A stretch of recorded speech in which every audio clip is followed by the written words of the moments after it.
Bismillahirrahmanirrahim. Assalamualaikum warahmatullahi wabarakatuh. Innal hamdalillah nahmaduhu wa nasta'inuhu wa nastaghfiruh wa na'udzu billahi min shururi anfusina wa sayyiati a'malina. May yahdihillahu fala mudilla lahu wa may yudlil fala hadiya lahu. أشهد أن لا إله إلا الله وحده لا شريك له وأشهد أن محمدا عبده ورسوله يا أيها الذين آمنوا اتقوا الله حق تقاته ولا تموتن إلا وأنتم مسلمون يا أيها الناس اتقوا ربكم الذي خلقكم من نفس واحدة وخلق منها زوجها وبث منهما رجالا كثيرا ونساء واتقوا الله الذي تساءلون به والأرحام إن الله كان عليكم رقيبا يا أيها الذين آمنوا اتقوا الله وقولوا قولا سديدا يصلح لكم أعمالكم ويغفر لكم ذنوبكم ومن يطع الله ورسوله فقد فاز فوزا عظيما. أما بعد فإن أصدق الحديث كتاب الله وخير الهدي هدي محمد صلى الله عليه وعلى آله وسلم وشر الأمور محدثاتها فإن كل محدثة بدعة وكل بدعة ضلالة وكل ضلالة في النار.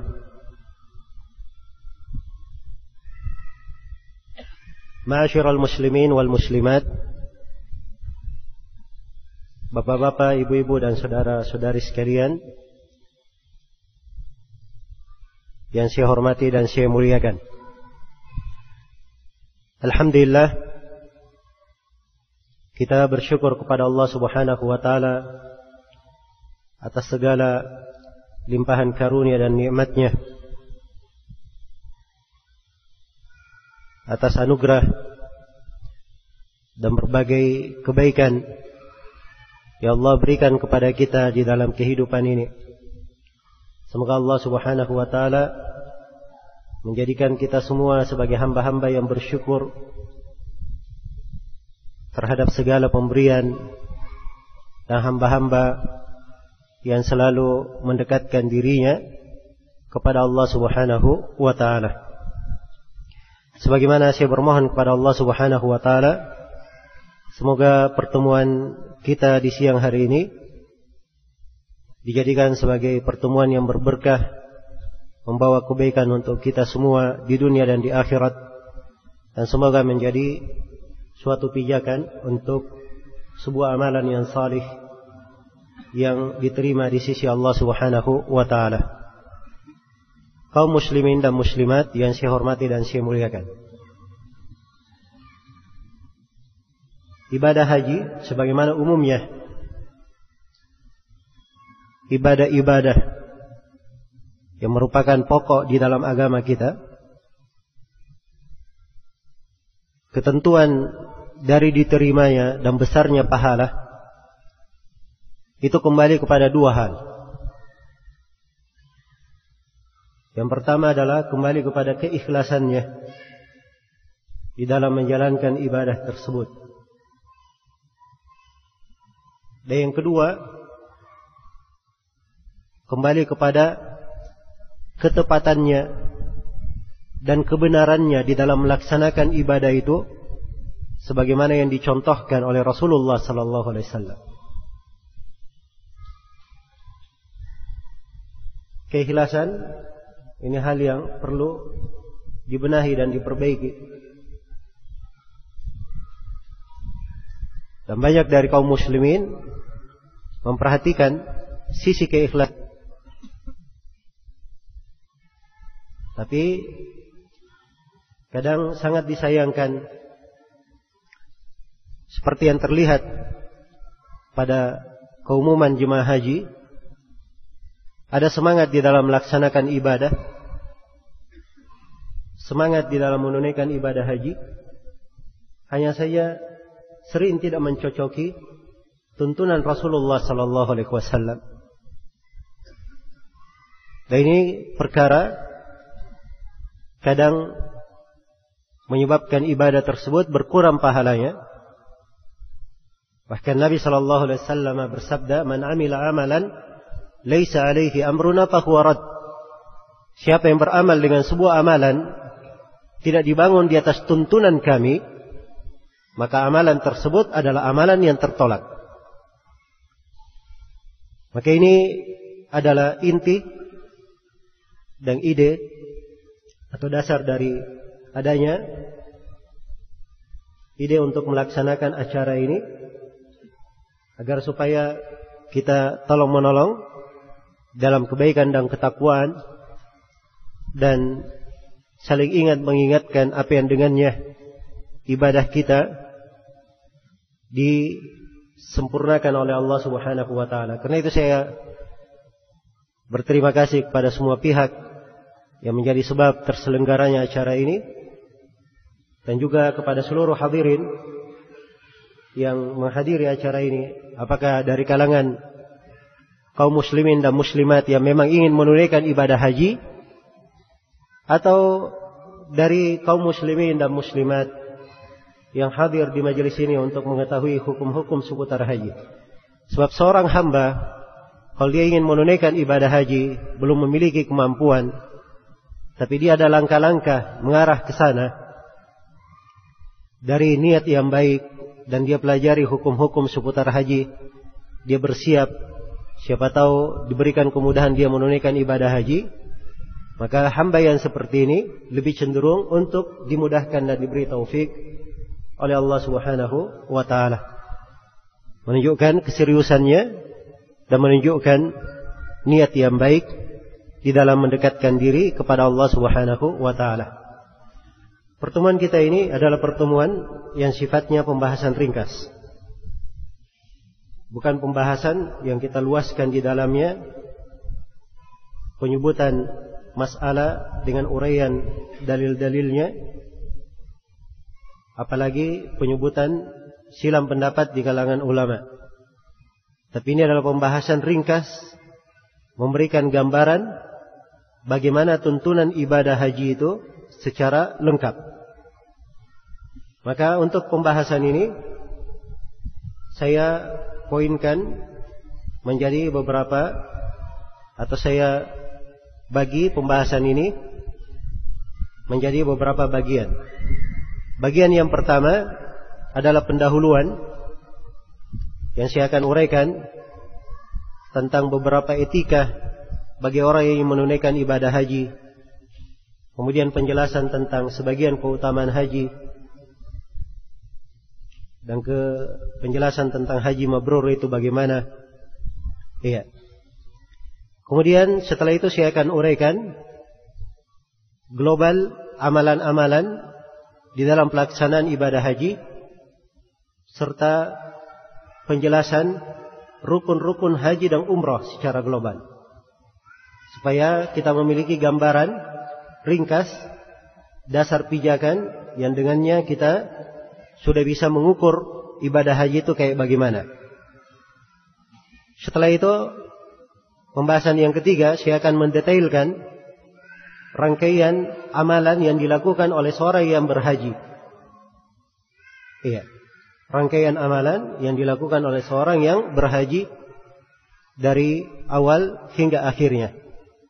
Dari bermula ia berangkat dari negerinya dan ia kembali meninggalkan Mekah setelah melakukan tawaf wada. Iya. Baik. Jadi ini 3 pembahasan pokok yang insyaallah taala kita akan uraikan di dalam kesempatan yang ringkas ini. Adapun pendahuluan di dalam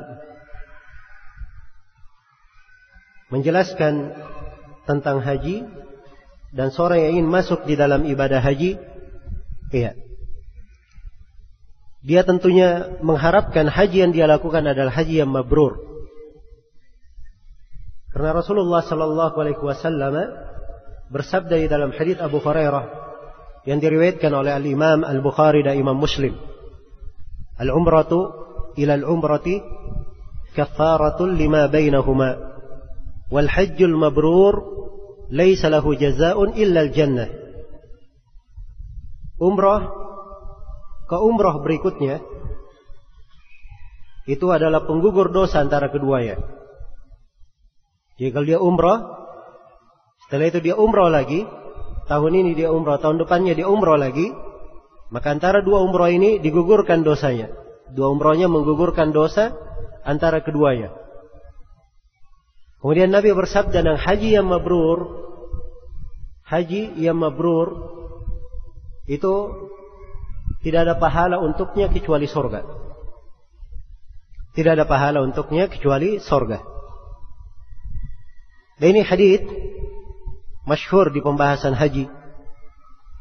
Merupakan dambaan setiap muslim dan muslimah yang ingin menunaikan ibadah haji, mendapatkan haji yang mabrur, yang dengannya ia meraih surga Allah Subhanahu wa taala. Iya. Untuk mendapatkan haji yang mabrur ini, maka diperlukan beberapa perkara agar umrah seorang diterima dan hajinya menjadi mabrur. Maka hendaknya seorang yang melakukan umrah dan haji memperhatikan sejumlah perkara. Yang pertama, dia harus mengikhlaskan, mensucikan ibadahnya dari segala bentuk kesyirikan, riya, dan segala perkara yang tidak dituntunkan oleh Rasulullah sallallahu alaihi wasallam. Iya. Adapun kewajiban ikhlas, tidak boleh ada kesyirikan, sebab syirik itu membatalkan amalan. Allah Subhanahu wa taala berfirman, "Wa laqad uhiya ilaika wa ila alladziina min qablik la in asyrakta la yahbatanna 'amaluka wa la takunanna minal khasirin." Sungguh telah diwahyukan kepada engkau ya Nabi Muhammad dan kepada para nabi sebelum engkau, andai kata engkau berbuat kesyirikan, akan hancur seluruh amalanmu, dan sungguh engkau akan menjadi orang yang merugi. Iya. Maka dasar pokok bagi orang yang ingin menunaikan ibadah haji, dia tuluskan ibadahnya kepada Allah.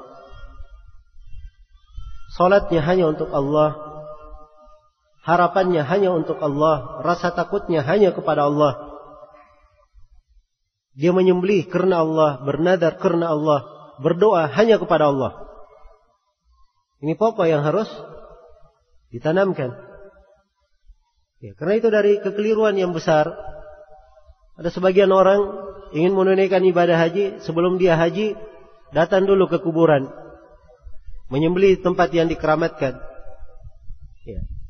Sudah menyembelih begitu, nadar lagi, nanti kalau saya sudah selesai haji saya akan datang lagi. Ya. Jadi ini menyelingi ibadah dengan hal yang menghancurkan ibadah.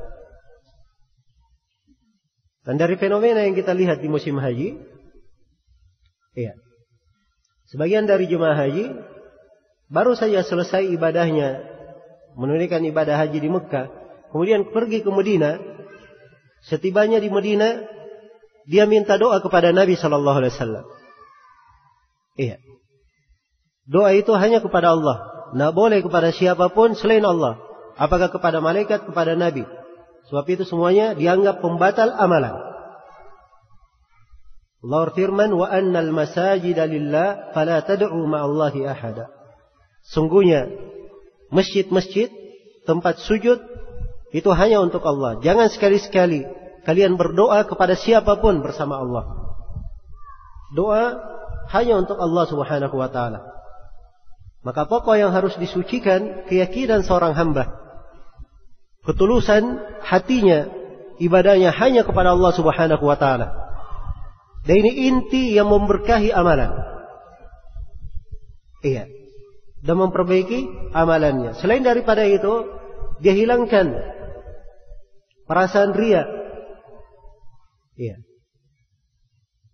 Jangan sampai dia berangkat haji dengan niat supaya dia menyandang titel haji di depannya.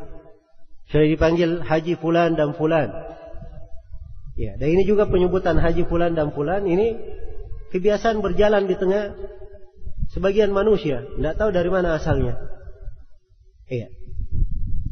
Sebab orang yang kalau dia sudah menunaikan haji, tidak perlu dia ribut-ribut mengatakan si haji fulan, si haji fulan. Cukuplah dia simpan amalannya. Semoga Allah menerima amalan tersebut. Kemudian dari masa dahulu Nabi sudah haji, tidak disebut haji Nabi Muhammad. Abu Bakar sudah haji, tidak ada yang menyebut di dalam sejarah haji Abu Bakar, haji Umar bin Khattab. Ya. Setelah itu haji kan ada umrohnya, harusnya dia sebut haji umroh si fulan, bukan haji saja. Ya. Kalau dia haji 2 kali, haji pangkat 2 namanya.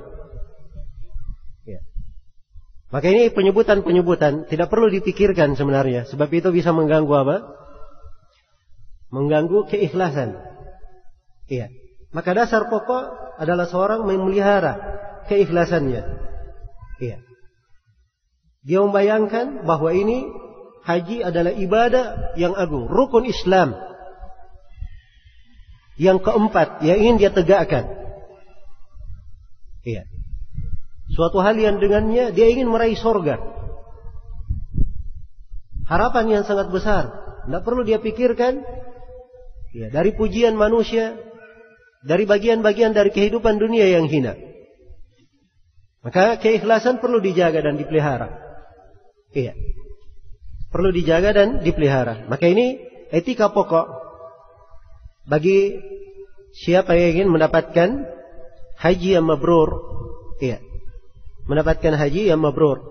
Selain daripada itu, hendaknya amalan itu dijaga di atas tuntunan Nabi. Dibersihkan dari bid'ah, dari khurafat, dari hal-hal yang menyelisihi perintah Nabi. Ya, dan itulah pentingnya kita mempelajari hukum-hukum panduan haji itu bagaimana. Iya. Sebab kalau dia melakukan amalan tidak dibangun di atas tuntunan Nabi, sia-sia apa yang dia kerjakan. Amalannya tidak diterima. Rasulullah sallallahu alaihi wasallam bersabda, "Man ahdatha fi amrina hadza ma laysa minhu fa huwa rad."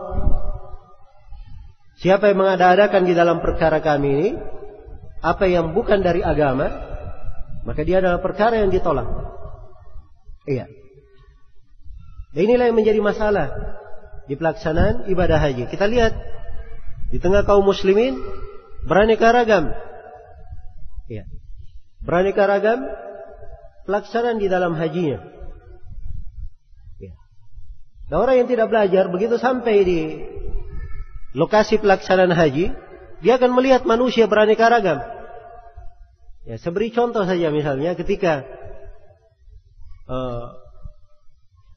berisyarat ke Hajar Aswad pada saat tawaf, itu manusia beraneka ragam di situ. Ya, ada yang isyarat Bismillah Allahu Akbar 1 kali saja, dan ini yang benar. Ya. Ada yang dua satu tangan tapi berapa kali ya Bismillah Allahu Akbar 3 kali. Ada yang pakai di tuangan. Ada yang setelah itu dia cium tangannya 3 kali. Ya. Melihat ini saja sudah bingung. Orang yang tidak belajar, tidak mengerti ya, bagaimana tuntunan yang benar, dia bingung. Ini yang benarnya kayak bagaimana? Iya. Maka seorang perlu pengetahuan supaya dia ketika melaksanakan ibadah berpijak di atas ilmu.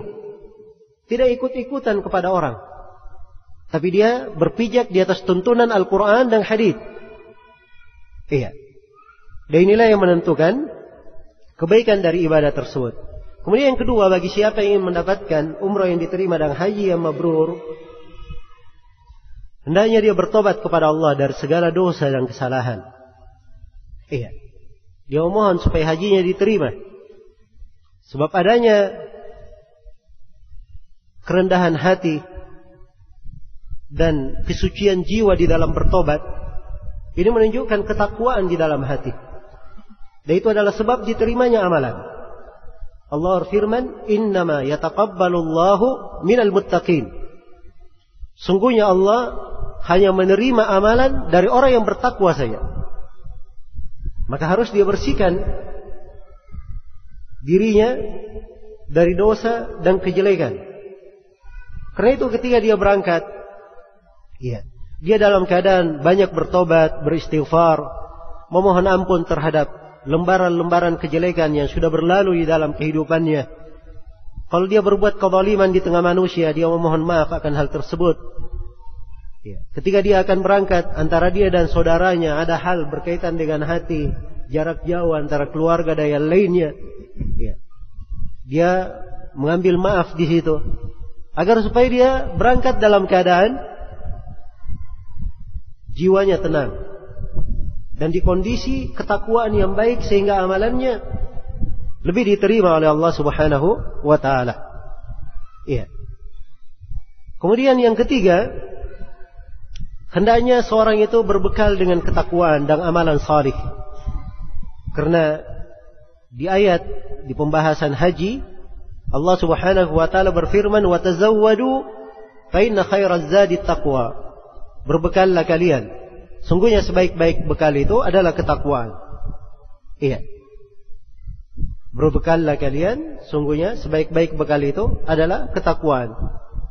Maka hendaknya dia berbekal dengan ketakwaan, dengan amalan salih, dan dia berbekal dari keperluan perjalanan apa yang mencukupinya. Keperluan perjalanan apa yang mencukupinya, agar supaya dia mampu melakukan perjalanan tanpa menadahkan tangannya kepada manusia. Kemudian yang keempat, bagi siapa yang ingin mendapatkan hayya mabrur, hendaknya dia berbekal dari harta yang halal. Berbekal dari harta yang halal dan berlepas dari harta yang haram, agar supaya diterima doanya, diterima ibadahnya. Rasulullah sallallahu alaihi wasallam bersabda, "Innallaha thayyibun la yaqbalu illa thayyiba." Sungguhnya Allah itu maha baik, dan Allah tidak menerima kecuali yang baik-baik saja. Dan disebutkan di dalam kelanjutan hadis, seorang lelaki yang melakukan perjalanan, melakukan perjalanan dalam keadaan aut-autan rambutnya penuh dengan debu. Dia menadahkan tangannya ke langit, "Wahai Rabbku, wahai Rabbku," tapi tidak dikabulkan. Kenapa? Nabi sebut. Dia berkata, "Wa mat'amuhu haram," makanannya haram. "Wa mashrabuhu haram," minumannya haram. "Wa ghudhiya bil haram." Dan dia tumbuh dari hal yang haram, hidup dari hal yang haram. Fa anna yustajabalah, bagaimana bisa dikabulkan doanya? Dan ini kondisi orang yang melakukan ibadah haji, khususnya di hari Arafah. Manusia datang dalam keadaan semuanya sama. Tidak ada yang membedakan manusia di hari ini. Tidak ada perbedaan antara raja dan rakyat, antara yang kaya dan si miskin, yang terpandang dan dari kalangan biasa. Semuanya sama. Nah, semuanya datang dalam keadaan menanggung kesulitan di hari tersebut, di mana manusia berdesak-desakan, di kondisi banyaknya atau di kondisi cuaca kadang yang berdebu. Maka dalam kondisi yang seperti ini, di tengah semuanya melakukan perjalanan, ini adalah waktu yang sangat cocok dan tempat yang sangat mustajabah doa. Tempat yang sangat mustajabah doa. Apalagi di hari Arafah, itu adalah hari yang syaitan tidak pernah terlihat lebih hina kecuali di hari Arafah. Karena banyaknya Allah membebaskan leher-leher manusia dari api neraka. Maka ini keutamaan yang agung, dan ini didapatkan apabila dia mengambil dari sumber penghasilan yang halal, dari harta yang halal. Kemudian juga di antara kriteria haji yang mabrur adalah seorang mempelajari hukum-hukum haji. Agar supaya hajinya di atas tuntunan. Karena itu Nabi SAW bersabda kepada para sahabatnya, "Lita'khudhu anni manasikakum." Lita'khudhu manasikakum. Hendaknya kalian semua mengambil tata cara manasik kalian. dariku.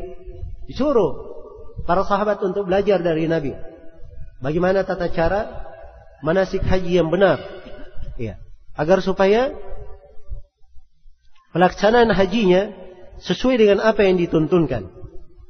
Kemudian hendaknya seseorang yang menunaikan ibadah haji memilih kawan-kawan perjalanan yang baik, orang-orang yang salih, agar supaya di tengah perjalanannya menjadi rangkaian ibadah yang indah. Ada saling ingat mengingatkan di dalam ketaatan. Apabila terjadi kekeliruan ada yang menegur. Dan ini dari keindahan orang yang berkawan dengan orang-orang yang salih, berpegang dengan sunnah Rasulullah sallallahu alaihi wasallam. Kemudian hendaknya dia hindari mengganggu manusia, mencela, apalagi berbuat kefasikan, berbuat hal-hal yang diharamkan. Karena Allah Subhanahu wa taala berfirman, "Faman farada fihinna al-hajj fala rafatha wala fusuqa wala jidala fil hajj." Siapa yang kewajiban haji itu telah tetap padanya, maka tidak boleh dia melakukan rafath. Rafath hubungan suami istri atau apa-apa yang merupakan pendahuluannya. Fusuk, dan tidak boleh dia melakukan kefasikan-kefasikan dari dosa besar, mengganggu manusia maupun yang lainnya. Wala jidal, dan tidak boleh pula dia berjidal, berdebat dengan kebatilan. Iya. Adapun kalau saling nasihat menasihati, menegur orang yang melakukan kekeliruan, itu dari bentuk dakwah di jalan Allah. Saling berwasiat dalam ketakwaan, yang seperti itu tidak ada masalah. Iya. Maka ini dari perkara yang hendaknya diperhatikan. Iya. Agar supaya haji dan umrah itu menjadi hal yang indah bagi seorang hamba. Nabi sallallahu alaihi wasallam pernah ditanya di dalam hadits Abu Hurairah riwayat Bukhari dan Muslim, "Ayyul a'mali afdal?" Amalan apa yang paling afdal? Maka Nabi berkata, "Imanun billahi wa rasulih." Beriman kepada Allah dan Rasulnya. Kemudian Nabi tanya lagi, "Thumma madza?" Kemudian apa setelah itu? Kata beliau, "Jihadun fi sabili." Berjihad di jalannya. Qila thumma madza? Kemudian ditanya lagi, apa setelah itu yang lebih afdal? Kata Nabi, "Hajjun mabrur." Haji yang mabrur. Dan juga masih dalam riwayat Bukhari dan Muslim dari Abu Hurairah, Rasulullah sallallahu alaihi wasallam bersabda, "Man hajja lillahi falam yarfud wa lam yafsuq raja'a ka yaumi waladathu ummuhu." Siapa yang haji karena Allah, perhatikan syaratnya, karena Allah, ada keikhlasan. Falam yarfud, dia tidak melakukan rafath. Walam yafsuq, tidak melakukan kefasikan. Maka dia akan kembali seperti hari dia dilahirkan oleh ibunya. Iya. Dia akan kembali seperti di hari dia dilahirkan oleh ibunya. Dan Nabi sallallahu alaihi wasallam pernah ditanya oleh Aisyah radhiyallahu taala anha. Aisyah berkata, "Ya Rasulullah, kami melihat bahwa jihad ini adalah amalan yang paling afdal. Maka tidakkah kami para perempuan juga ikut berjihad?" Maka Nabi bersabda, "La, tidak. Walakin afdal al-jihad al-hajjul mabrur." Jihad yang paling afdal bagi kalian adalah haji mabrur. Haji yang apa? Haji mabrur. Dan ini jihad bagi para perempuan. Maka kalau dilaksanakan ibadah itu sesuai dengan tuntunan, maka ini adalah hal yang terindah bagi seorang hamba. Dan perlu saya ingatkan di sini bahwa haji seorang itu dikatakan mabrur atau tidak, itu dilihat pengaruhnya setelah haji. Iya. Dilihat pengaruhnya setelah haji. Jadi kalau pelaksanaan ibadah hajinya memberi pengaruh pada jiwanya, memberi pengaruh pada dirinya, inilah baru terlihat bahwa hajinya adalah haji mabrur. Jadi kalau dia setelah lepas dari ibadah haji terlihat perubahan yang lebih baik di dalam kehidupannya dalam sisi ibadah kepada Allah, maka ini ciri bahwa hajinya adalah haji apa? Haji yang mabrur. Iya. Dan ini pokok pembahasan, sebenarnya perlu diuraikan. Hanya saja kesempatan untuk kali ini ringkas, tidak mencukupi kita. Mungkin saya akan terangkan pembahasan tentang mana-mana dan keagungan ibadah haji. Ya, pokok-pokok dan pelajaran penting di dalam ibadah haji saya akan uraikan besok nanti. Insyaallah taala di pelajaran tafsir ayat-ayat seputar haji. Baik, kita fokus di pembahasan ini untuk menjelaskan panduan praktis pelaksanaan ibadah haji. Masih dalam pendahuluan. Perlu saya ingatkan bahwa pelaksanaan ibadah haji atas setiap muslim dan muslimah itu adalah suatu kewajiban sekali dalam seumur. Iya. Dan ini dari hal yang tidak ada silam pendapat. Sebab haji salah satu dari rukun Islam yang 5. Allah subhanahu wa ta'ala berfirman, وَلِلَّهِ عَلَى النَّاسِ حِجُّ الْبَيْتِ مَنِ اسْتَطَاعَ إِلَيْهِ سَبِيلًا. Allah memiliki hak terhadap manusia agar manusia ini wajib menunaikan haji ke Ka'bah, ke Al-Bait, bagi siapa yang memiliki kemampuan. Dan di dalam hadits Ibnu Umar yang diriwayatkan oleh Imam Al-Bukhari dan Imam Muslim, Rasulullah sallallahu alaihi wasallam bersabda, "Bunyal Islamu ala khamsin." Islam itu dibangun di atas 5 pondasi. Iya, dan salah satunya adalah al-hajj. Adalah melaksanakan ibadah haji. Adalah melaksanakan ibadah haji. Dan ini disepakati oleh para ulama. Tapi perlu saya ingatkan ya, bahwa kewajiban haji ini, demikian pula kewajiban umroh ini kewajiban yang berlaku dalam umur sekali saja. Kalau dia sudah haji sekali, sudah umroh sekali, maka sudah gugur kewajibannya. Ya, karena itu harus dilihat ya, jenis haji yang diambil. Nanti saya akan terangkan haji itu ada 3 jenis manasik. Ada haji tamattu, ada haji qiran, dan ada haji ifrad. Haji tamattu dan haji qiran ini dia gabungkan haji dan umroh di dalamnya. Jadi kalau dia hajinya tamattu dan qiran sudah cukup. Haji dan umrohnya kewajibannya sudah gugur. Tapi kalau dia hajinya ifrad saja, dia baru melaksanakan kewajiban haji, belum melaksanakan kewajiban umroh. Maka dia wajib mendatangkan lagi umrah di kesempatan yang lain. Iya. Baik. Jadi haji dan umrah ini adalah kewajiban sekali dalam seumur. Iya. Dan disunnahkan untuk sambung menyambung dalam melaksanakan ibadah haji dan umrah. Iya. Karena Rasulullah sallallahu alaihi wasallam telah bersabda, tabi'u bainal haji wal umrah. Susulkanlah antara haji dan umrah itu. Haji, setelah haji, dia haji lagi. Setelah haji, haji lagi. Susul menyusul. Kenapa? Sebab haji dan umrah ini itu menggugurkan dosa-dosa. Fa'innahuma yanfiyani dzunub wal faqr. Karena haji dan umrah menggugurkan dosa dan kefakiran. Dosa dan kefakiran digugurkan oleh haji dan umrah. Seperti karatan itu gugur kalau dimasukkan ke dalam api. Besi berkarat kalau sudah dipanggang api, karat itu tidak akan melekat di besi. Semuanya akan jatuh. Demikian pula dosa dan kefakiran gugur tatkala apa? Seorang menunaikan ibadah ini. Maka ini ibadah haji dan umrah adalah ibadah mensucikan jiwa, menggugurkan dosa dan kesalahan. Ya. Dan menambah kebaikan untuk seorang hamba, dibukakan pintu rezekinya, iya, digugurkan kefakirannya. Baik. Dan perlu saya ingatkan di sini bahwa kewajiban haji dan umrah itu disyaratkan 5 syarat.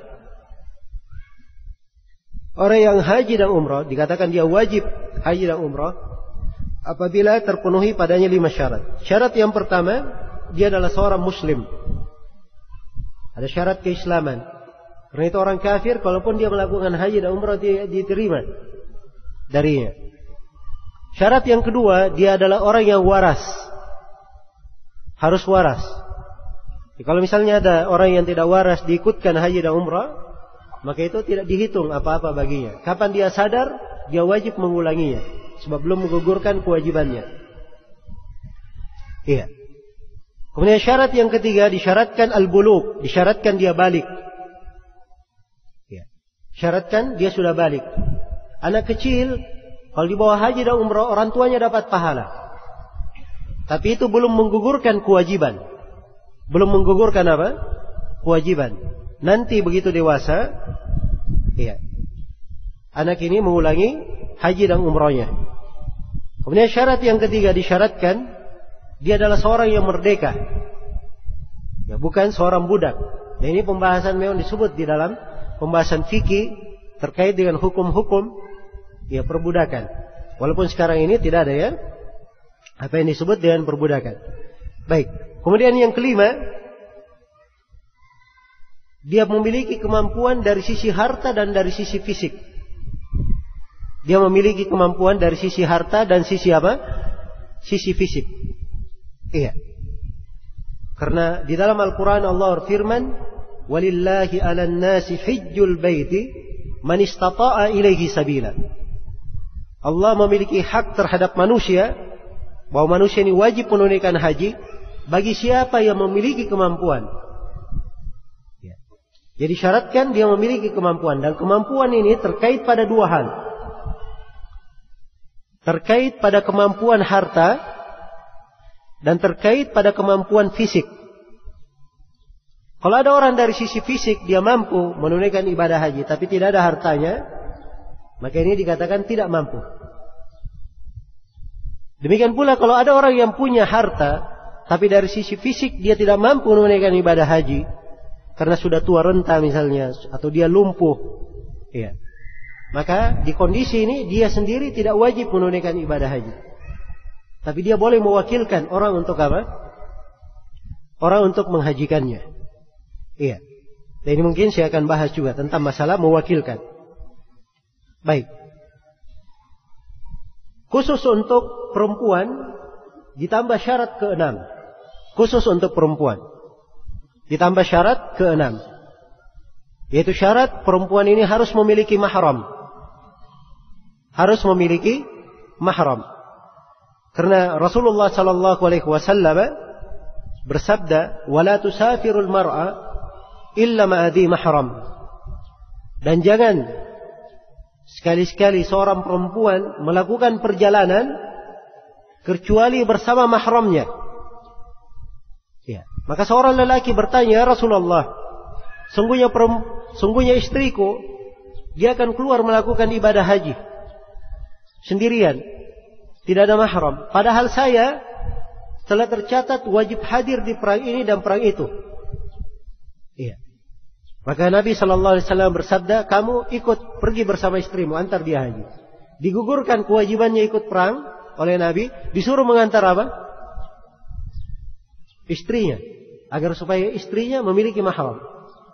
Ini menunjukkan bahwa disyaratkan mahram untuk perempuan. Jadi kalau dia tidak memiliki mahram, maka tidak ada kewajiban haji baginya. Tidak ada kewajiban haji baginya.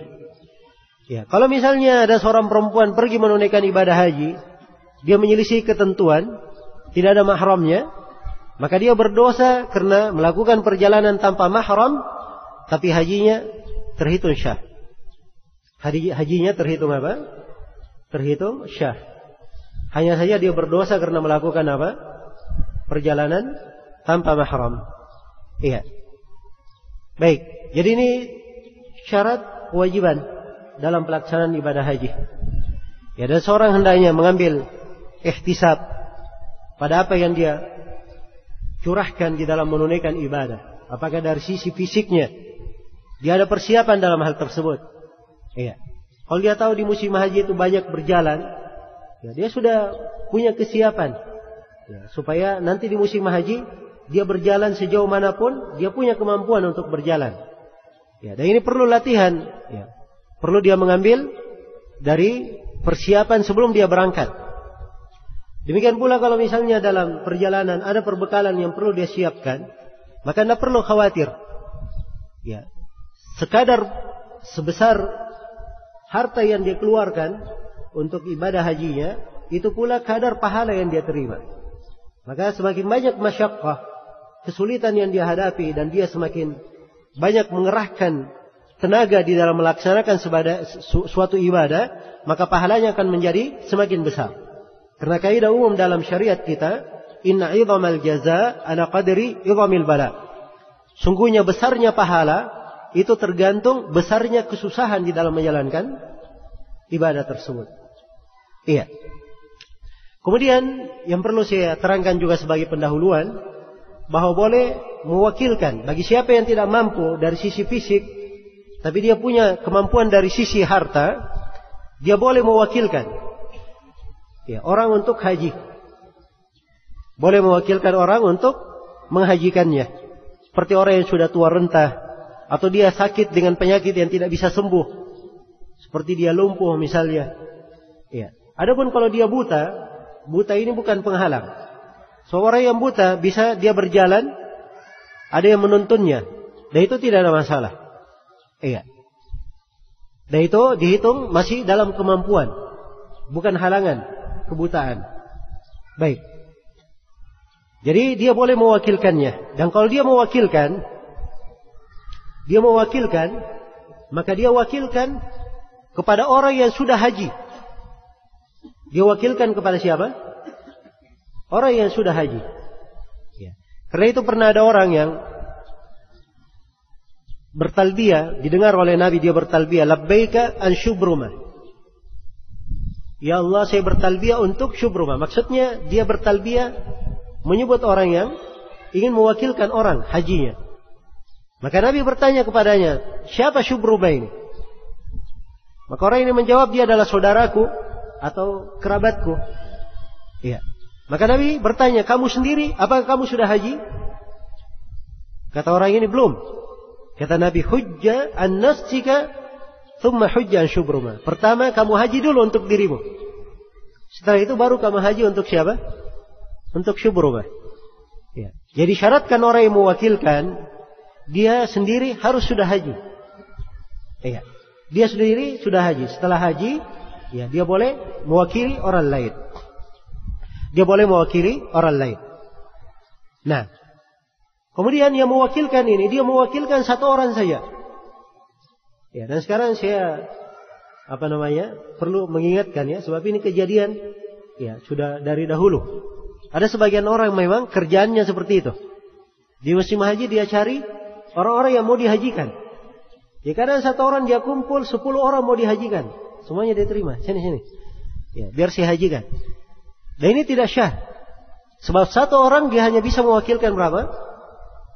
Untuk satu orang saja. Tidak bisa mewakilkan 10 orang.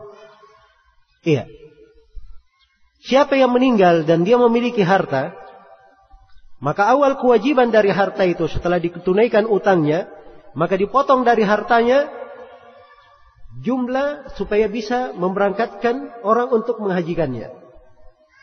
Setelah itu hartanya baru dibagi secara warisan. Baru dibagi secara warisan. Jadi ini dari kewajiban pada orang-orang yang meninggal dan dia belum haji. Ahli warisnya harus melihat, kalau keluarganya belum haji dan dia punya harta, maka dari hartanya diambil dan diberikan kepada orang yang bisa menghajikan orang tersebut. Harus dipotong darinya hal yang dengannya dia menghajikannya. Kemudian seorang ketika menghajikan, tidak ada masalah dia mengambil pemberian yang dia jadikan bekal di dalam perjalanan. Sebab dimaklumi bahwa pelaksanaan ibadah itu perlu perbekalan. Dan akan datang nanti di penjelasan gambaran-gambaran yang menampakkan akan hal tersebut. Baik. Jadi ini beberapa pendahuluan yang ingin saya ingatkan. Dan tentunya awal kali seorang berangkat dari negerinya untuk menunaikan ibadah haji, itu dianggap dia seorang musafir, seorang yang melakukan perjalanan. Nah, kalau dia musafir, perlu diingat, musafir itu ada etika dan adab-adabnya. Apalagi safarnya untuk sebuah ibadah. Safarnya untuk sebuah ibadah. Dia membaca dari doa safar. Dan sebelumnya dia menjaga keikhlasannya, berwasiat kepada keluarganya. Berwasiat kepada keluarganya. Kemudian kalau dia punya hutang atau punya apa, dia tulis semuanya, agar supaya hak-hak manusia tidak ada yang terlantar. Kemudian hendaknya ketika dia melakukan perjalanan, dia membaca dari doa-doa yang disyariatkan pada keluarga yang dia tinggalkan. Dia membaca Astagfirullahaladzim alladzi la tadi'u wada'i'uh. Ketika dia melakukan perjalanan, dia membaca Bismillah, Allahu Akbar, Allahu Akbar, Allahu Akbar. Subhanalladzi sakhkhara lana hadza wa ma kunna lahu muqrinin wa inna ila rabbina lamunqalibun, dan seterusnya dari doa. Ya. Sebab ini doa safar apabila dipahami itu memberikan pengaruh dalam perjalanan dan memberikan pengaruh akan makna perjalanan yang dia lakukan. Ketika dia baca doa ini, Maha suci Allah yang memudahkan untukku perjalanan ini. Ya. Padahal sebelumnya kami tidak mampu menguasai kendaraan ini. Dan kami semua akan kembali kepadanya. Karena itu kata para ulama, perjalanan di dunia itu mengingatkan akan perjalanan ke negeri akhirat. Perjalanan ke negeri akhirat. Karena itu sebagian as-salaf, kalau dia sudah berada di atas untanya, siap melakukan perjalanan haji, ya, ia menangis. Menangis berlinang air matanya. Ketika ditanyakan hal tersebut kepada mereka, dia berkata, saya mengingat bagaimana perjalananku ke negeri akhirat. Di perjalanan haji ini, apabila diiringi dengan dia membaca doa, ini melahirkan mana-mana yang agung dalam membentuk jiwa dan membentuk ibadah. Iya. Baik. Jadi ini beberapa etika yang perlu saya ingatkan, dan hendaknya seorang hamba memperhatikan dari wirid dan doa-doa ketika dia singgah di suatu tempat. Dia membaca a'udzu bikalimatillahi tammat min syarri ma khalaq. Ketika dia memasuki sebuah negeri, dia membaca Allahumma rabba hadhihi rabbas samawati as-sab' wa ma adlalna wa rabbal ardina as-sab' wa ma aqlalna wa rabbar riyahi wa ma darayna wa rabbash shayatin wa ma adlalna as'aluka khaira hadhihi al-qaryah wa khaira ahliha wa khaira ma fiha wa a'udzu bika min hadhihi al-qaryah wa syarri ahliha wa syarri ma fiha. Ya. Jadi doa boleh dia baca, ya, dia lantunkan. Dan ini perlu persiapan. Karena itu saya sekali lagi ya selalu mengingatkan bahwa siapa yang menunaikan ibadah haji, dia perangkaian ibadah, harus ada persiapan. Banyak tempat-tempat berdoa di dalamnya. Akan kita terangkan nanti bahwa di rangkaian perjalanan haji sekurangnya ada 6 tempat berdiri berdoa. Memang disyariatkan khusus berdiri berdoa di sini, memperpanjang doa. Iya.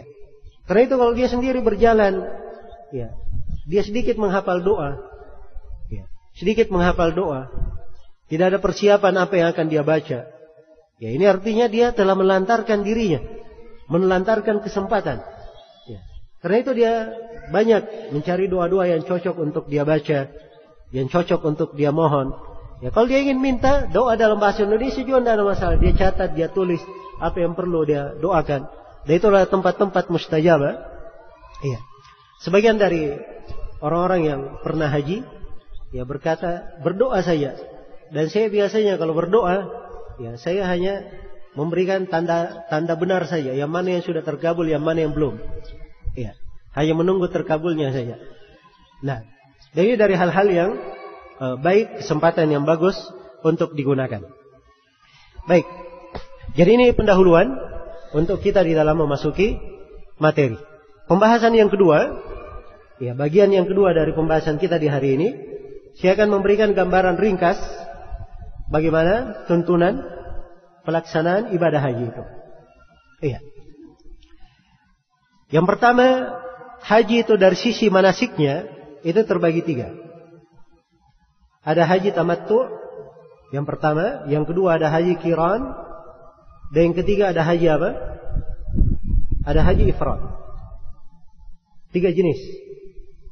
Dan seorang ketika ingin masuk di dalam menunaikan ibadah haji, dia pilih salah satu dari 3 jenis ini. Iya. Tapi yang paling afdalnya adalah haji apa? Haji tamattu yang paling afdalnya, yang paling utamanya. Nabi memang ketika beliau haji beliau di Hajjatul Wada, beliau hajinya haji qiran. Karena beliau membawa apa? Membawa hewan sembelihan dari Madinah. Ya. Karena beliau bawa hewan sembelihan, makanya beliau gabungkan antara haji dan umrah. Tapi beliau sendiri ya, menganjurkan para sahabatnya untuk melakukan haji tamattu. Menunjukkan bahwa tamattu bagi orang yang haji itu asalnya yang paling afdal.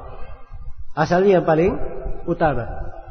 Ya, sebab dia gabungkan antara haji dan umrah, dia selingi dengan tahallul. Jadi ada 3, ya. Ada haji tamattu, kemudian ada haji qiran dan haji ifrad. Ya. Saya bahas secara ringkas dulu apa itu haji tamattu.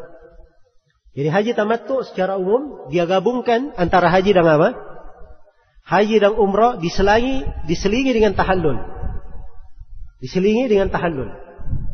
Apa itu tahallul? Ini istilah-istilah ya, harus dipahamkan. Tahallul itu adalah di kondisi halal. Kalau dia sedang haji dan umrah, itu dia di kondisi haram namanya. Ya. Apa artinya di kondisi haram? Saya akan berikan satu bab khusus nanti tentang larangan-larangan yang tidak boleh dilanggar pada saat melakukan ibadah haji dan umrah. Larangan tidak boleh dilakukan. Salah satunya seorang memakai kain ihram. Tidak boleh dia memakai kain yang disambung dengan jahitan. Tidak boleh memakai wangi-wangian dan seterusnya ya, yang kita akan terangkan. Jadi ada kaidah tahallul. Iya. Jadi kalau dia tamattu, dia umrah dahulu. Setelah umrah, setelah potong rambut, setelah itu dia halal lagi. Boleh dia pakai baju biasa lagi. Ya, boleh dia hubungan dengan istrinya. Jelas ya? Baik. Begitu masuk tanggal 8 Dzulhijjah, maka di pagi harinya sebelum matahari terbenam, sebelum matahari tergelincir, sebelum masuk waktu siang, dia sudah pakai pakaian ihram lagi. Kemudian dia bertalbiyah untuk haji. Bertalbiyah untuk apa? Untuk haji. Iya. Jadi globalnya bahwa haji tamattu itu dia gabungkan antara haji dan umrah. Diselingi dengan apa? Diselingi dengan tahallul. Iya. Karena dia selingi dengan tahallul, maka di haji tamattu itu wajib untuk menyembelih seekor kambing. Kalau dia tidak bisa menyembelih seekor kambing, maka dia berpuasa 10 hari. 3 hari di musim haji dan 7 hari ketika dia pulang ke rumahnya. Ini haji tamattu namanya. Kalau haji qiran, ini haji yang kedua, bentuk yang kedua. Dia menggabungkan haji dan umrah. Dalam satu pelaksanaan tidak ada tahallulnya. Iya. Tidak ada tahallulnya. Jadi begitu dia datang ke Mekah, dia melakukan umrah. Setelah melakukan sa'i, dia tidak potong rambut. Setelah melakukan sa'i, dia tetap pakai pakaian ihram. Pakaian ihramnya tetap dia pakai, tidak dia tanggalkan. Pelanggaran-pelanggaran dalam ihram yang dilarang tetap dia tinggalkan, tidak boleh dia dekati. Begitu masuk musim haji, sudah, dia langsung lanjutkan dengan haji. Iya. Dan ini untuk qiran juga wajib untuk menyembelih seekor hadyu. Iya. Baik. Ini haji qiran. Kalau haji ifrad itu pelaksanaan haji saja, tidak ada umrahnya. Jadi dia masuk untuk haji saja. Tidak ada umrahnya. Jadi ini 3 jenis manasik. Iya. 3 jenis manasik. Ditentukan. Apa manasik yang paling cocoknya dan paling afdalnya tadi saya katakan haji apa? Haji tamattu. Sebab ini dia gugurkan 2 kewajiban sekaligus. Kewajiban haji dan kewajiban apa? Kewajiban umrahnya. Iya. Dari sisi amalannya juga lebih banyak amalannya dan lebih banyak ketaatan yang dilakukan di dalamnya. Iya. Sebab kalau haji tamattu itu kewajiban sa'inya 2 kali. Haji tamattu 2 kali sa'i. Tapi kalau haji qiran sa'i cukup 1 kali. Kalau awal kali dia datang dia sudah sa'i, begitu setelah tanggal 10 di tawaf ifadah, dia tidak perlu sa'i lagi. Iya. Jadi ini yang membedakannya. Baik. Kemudian yang perlu saya terangkan juga sebagai pendahuluan, gambaran ringkas untuk pelaksanaan ibadah haji. Jadi pelaksanaan ibadah haji sederhana. Ya, ibadah haji itu bermula dari seorang melakukan ihram dari miqat. Jadi rangkaian pertama dia tahu hukum-hukum seputar ihram. Apa itu ihram? Kemudian yang kedua, dia perlu tahu mikot itu apa. Mikot ini adalah tempat dia memulai pelaksanaan ibadah hajinya. Dia tahu apa hukum mikot, di mana mikot, tempat memulai ibadah haji. Kemudian dari mikot, dia menuju ke Mekah. Di Mekah yang perlu dia kenal adalah Ka'bah dan Sa'i, tempat Sa'i, dua tempat. Sebab ini terangkai. Iya. Dia harus tahu apa itu tempat tawaf Ka'bah, di mana dia tawaf, dan dia juga perlu mengenal apa itu tempat Sa'i, di mana dia Sa'i. Ya. Ini terkait dengan pelaksanaan umrah dan terkait dengan pelaksanaan hajinya kelak. Kalau masuk di pelaksanaan hajinya, maka pada tanggal 8 Dzulhijjah, awal rute perjalanan jemaah haji adalah dia ke Mina. Dia ke Mina. Tanggal 8 Dzulhijjah, dan itu disebut dengan nama Hari Tarwiyah. Hari Tarwiyah, ke Mina. Iya. Dia berada di Mina. Diusahakan kalau dia mampu berada di Mina sebelum duhur, supaya dia masuk ke situ, ke Mina, melakukan 5 waktu sholat. Di qasar, tidak dijamak. Dia melakukan duhur, asar, maghrib, isya, dan subuh. Jadi duhur 2 rakaat, asar 2 rakaat, maghrib 3 rakaat, isya 2 rakaat, dan subuh 2 rakaat. Semuanya di waktunya masing-masing.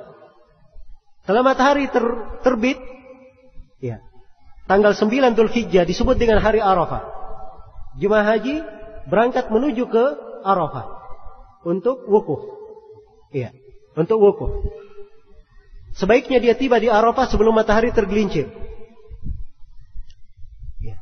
Kita akan rinci nanti ya pembahasan tentang Arafah. Di sini masih pembahasan perjalanan global. Baik.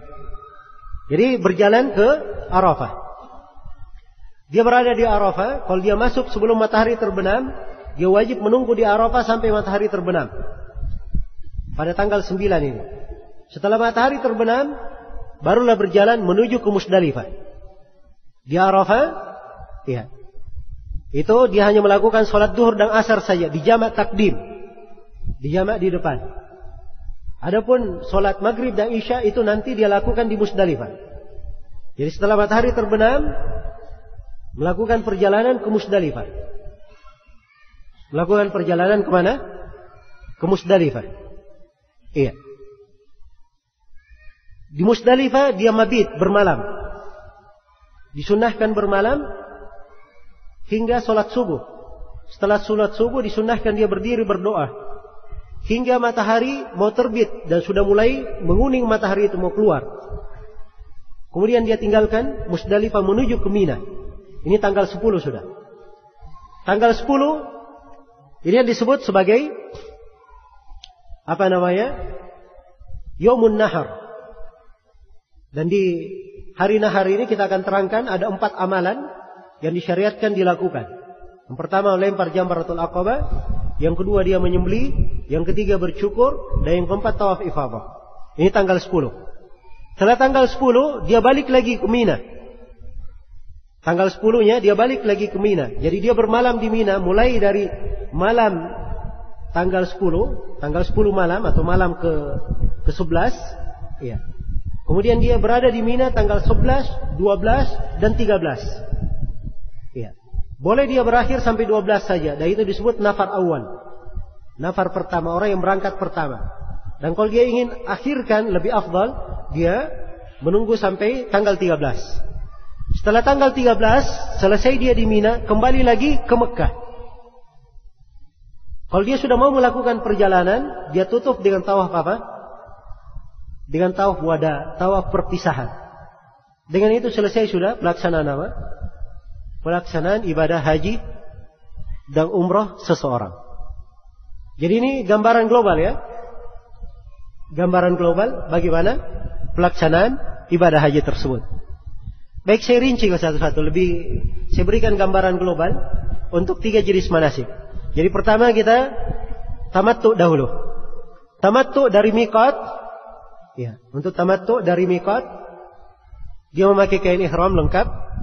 Ya, sudah lengkap semuanya. Kemudian dia bertalbiyah, dia membaca labbaik Allahumma umrah. Ya, dia baca talbiyah untuk umrah saja. Dan boleh dia lengkapi labbaik Allahumma umrah mutamatti'an ilal hajj. Ya Allah, saya bertalbiyah umrah, tamattu digabungkan ke haji. Iya. Setelah dia bertalbiyah, dia masuk ke Mekah. Yang pertama dia lakukan adalah tawaf. Setelah tawaf sa'i, setelah sa'i cukur. Setelah cukur dia halal, boleh memakai pakaian biasa lagi. Iya. Maka dia menunggu sampai tanggal 8 Dzulhijjah. Begitu masuk tanggal 8 Dzulhijjah, sebelum matahari tergelincir, sebelum siang hari, dia menanggalkan seluruh pakaian biasanya dan dia pakai lagi pakaian ihram.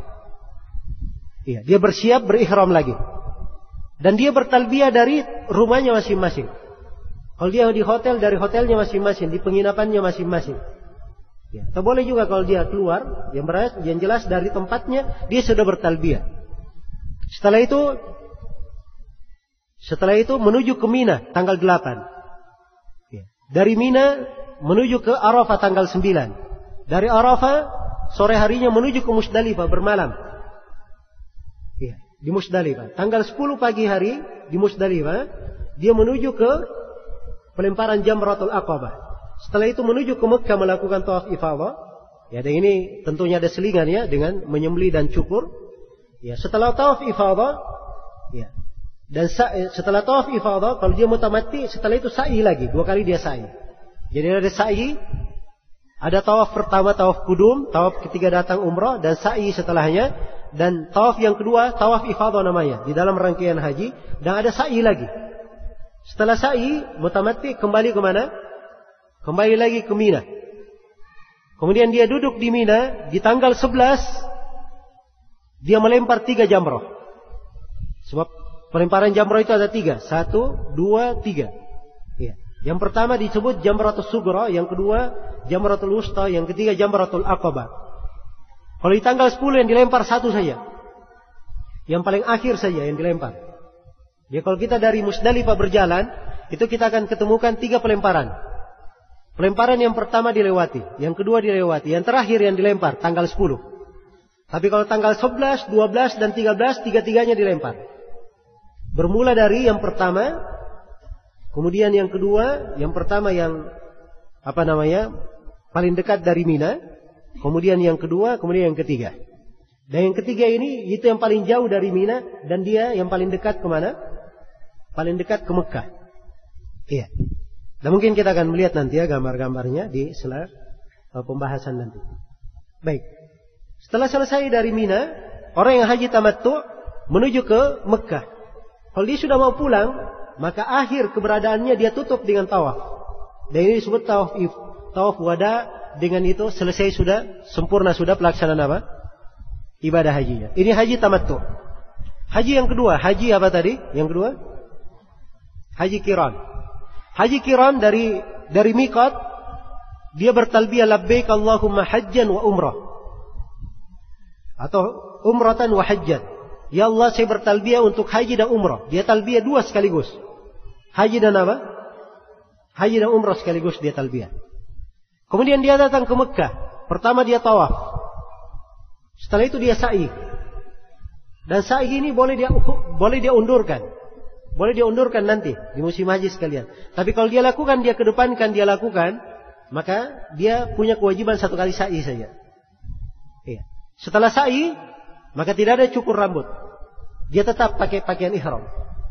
Dia tunggu sampai tanggal 8. Begitu tanggal 8, langsung dia menuju ke mana? Menuju ke Mina, Yaumut Tarwiyah.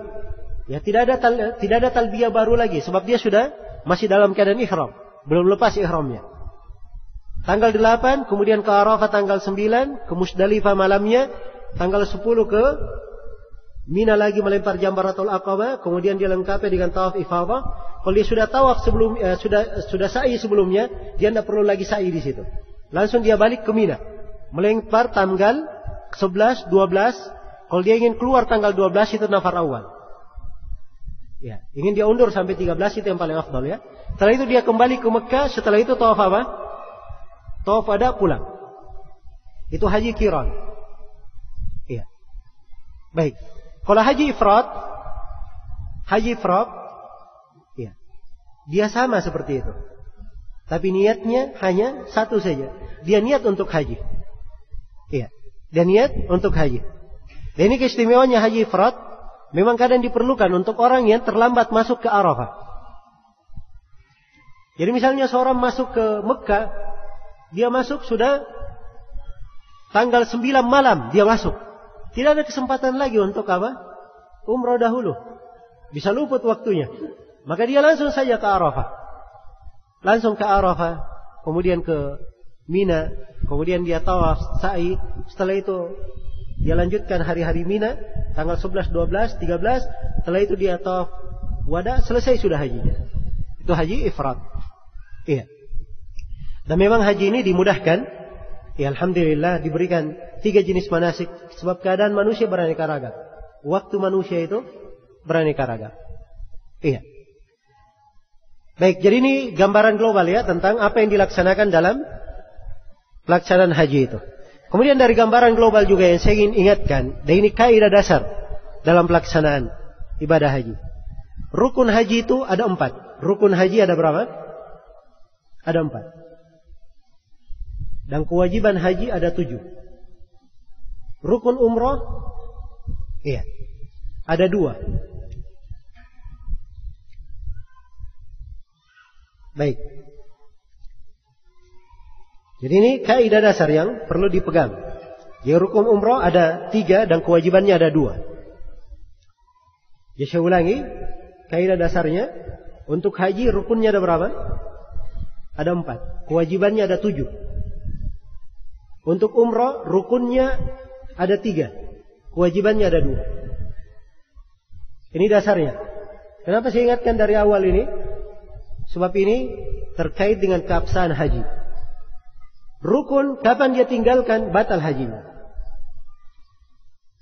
Batal umrahnya. Tidak dihitung sama sekali. Kalau kewajiban dia tinggalkan, iya, itu boleh dia tambal, boleh dia tutupi dengan menyembelih dam, dengan membayar dam. Nah, ini kaidah dasar perlu saya ingatkan. Iya. Karena itu seorang yang ingin masuk di pembahasan haji, ya dia perlu mengetahui yang mana yang diharuskan, yang mana yang perlu dia jaga, ya, dan yang mana yang harus dia dahulukan. Baik, saya mulai dulu dari rukun haji. Ya, rukun haji ada berapa tadi? Ada 4. Yang pertama dari rukun haji adalah niat masuk ke dalam ihram. Niat masuk ke dalam haji. Jadi berihram, niat masuk ke dalam haji. Ini rukun yang pertama. Iya. Rukun yang kedua, wukuf di Arafah. Rukun yang kedua, wukuf di Arafah. Sebab Nabi bersabda, al-hajju Arafah. Haji itu adalah Arafah. Kemudian rukun yang ketiga adalah tawaf ifadah. Tawaf ifadah. Iya. Kemudian rukun yang keempat adalah sa'i antara Safa dan Marwah. Sa'i antara Safa dan Marwah. Baik, ini 4 rukun haji. Adapun kewajiban haji ada 7. Kewajiban yang pertama, dia melakukan ihram dari miqat. Melakukan ihram dari miqat. Saya akan rinci nanti ya, miqat itu ada berapa, di mana saja tempatnya memulai pelaksanaan ihram itu. Kewajiban yang kedua, ya, adalah dia berada di Arafah. Kalau dia masuk ke Arafah sebelum matahari terbenam, maka dia wajib untuk tinggal di Arafah sampai matahari terbenam. Jadi misalnya ada yang masuk ke Arafah duhur, dia wukuf di Arafah duhur, maka dia wajib tinggal di Arafah sampai matahari terbenam. Wajib. Kalau misalnya ada yang terlambat masuk ke Arafah, dia datang ke Arafah jam 10 malam, sini tidak ada masalah, dia lewat saja, tidak apa-apa. Masuk Arafah lewat saja tidak apa-apa, sudah cukup. Tapi kalau dia masuk dari siang sebelum matahari terbenam atau sore, maka dia wajib untuk diam di Arafah, wukuf di Arafah sampai matahari terbenam. Iya, sampai matahari terbenam. Ya, karena itu hati-hati ya di Arafah.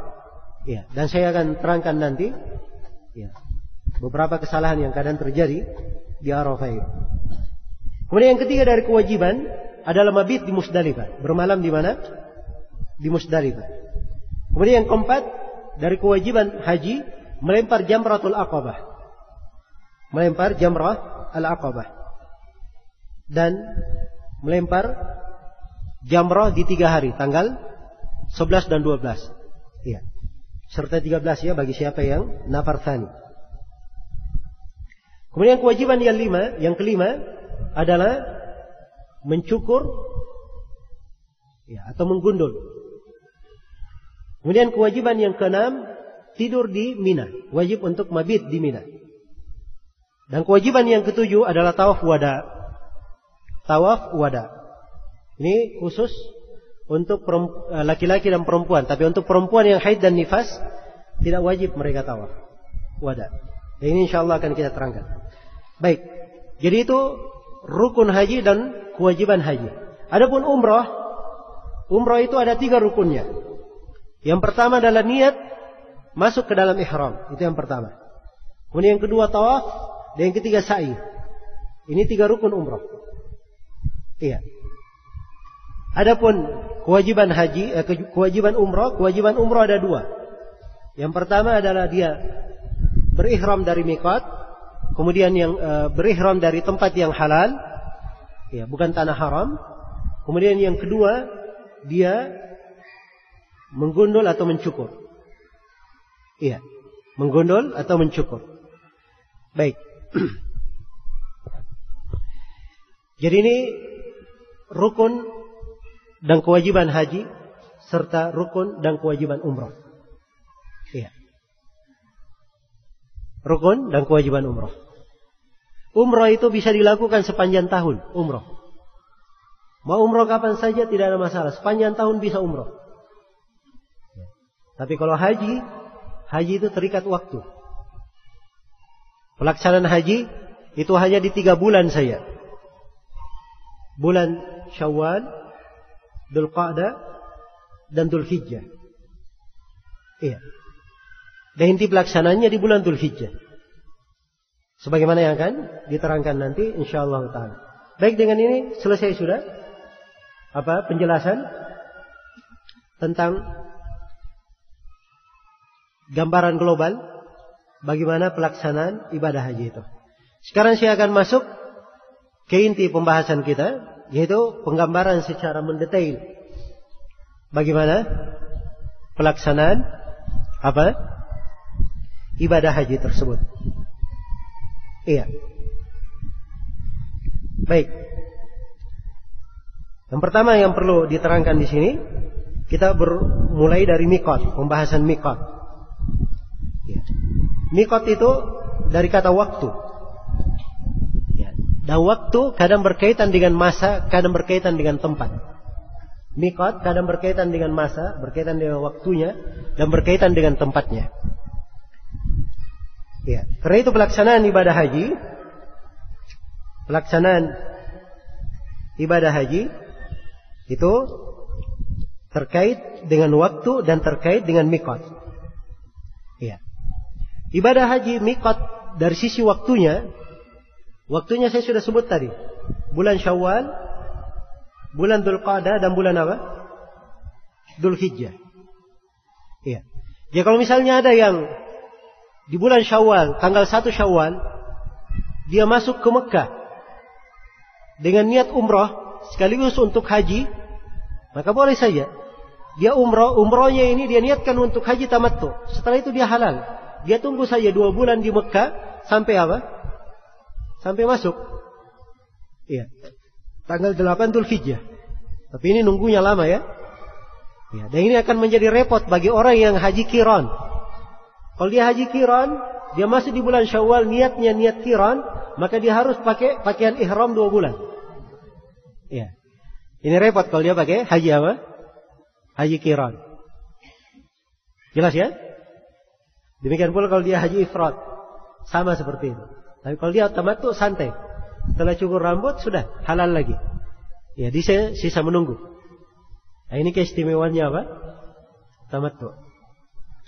Ya, baik. Berkaitan dengan tempat, ya kita lihat di gambar ya. Tempat. Dan lihat itu Ka'bah. Ya. Dari Ka'bah, ya. Di sekitarnya mikot itu semuanya ada 5 mikot. Ya, disebutkan oleh Rasulullah sallallahu alaihi wasallam dalam haditsnya. Iya. Rasulullah sallallahu alaihi wasallam ya, bersabda di dalam hadits beliau, kata Ibnu Abbas, waqata Rasulullah sallallahu alaihi wasallam li ahli al-Madinah Dzul Hulaifah. Nabi sallallahu alaihi wasallam memberikan taukid, memberikan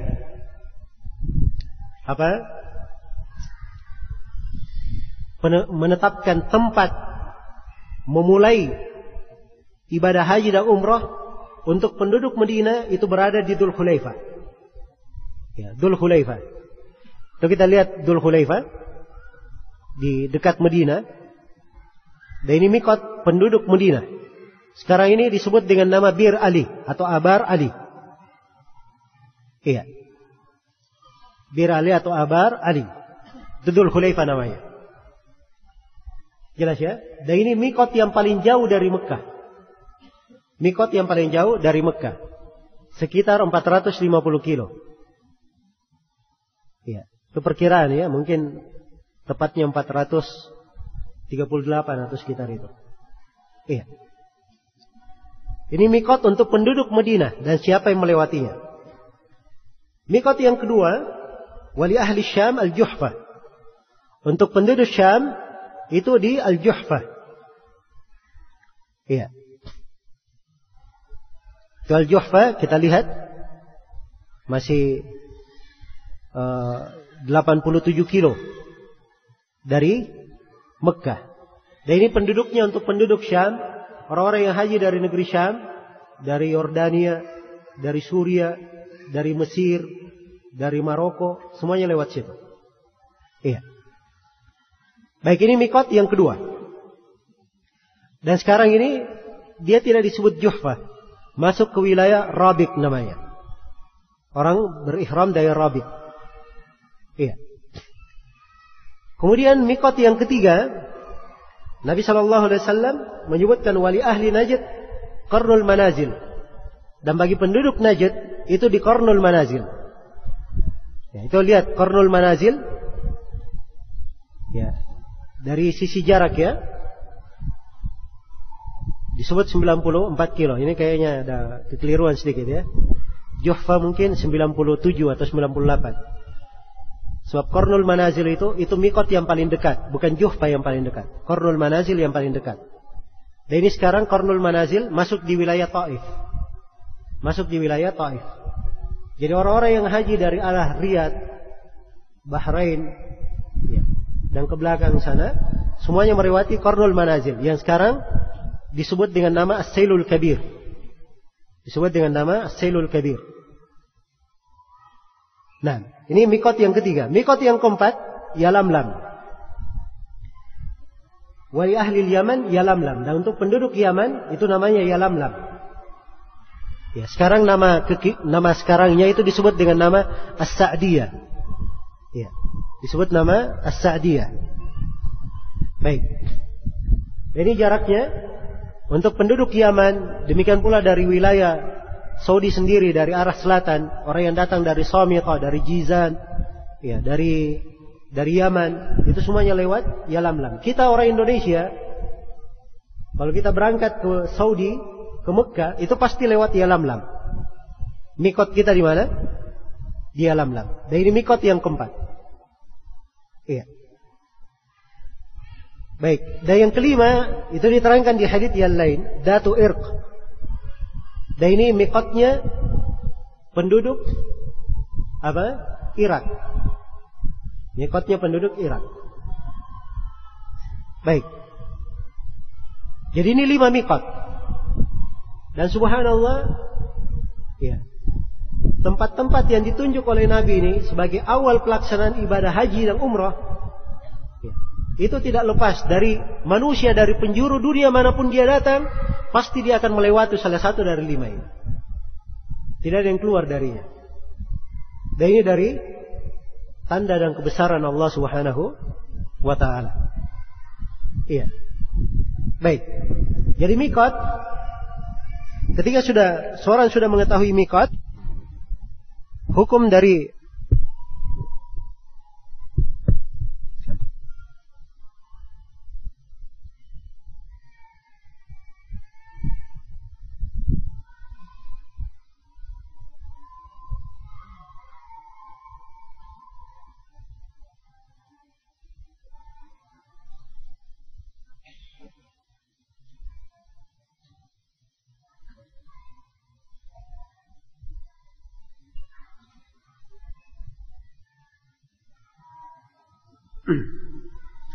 baik.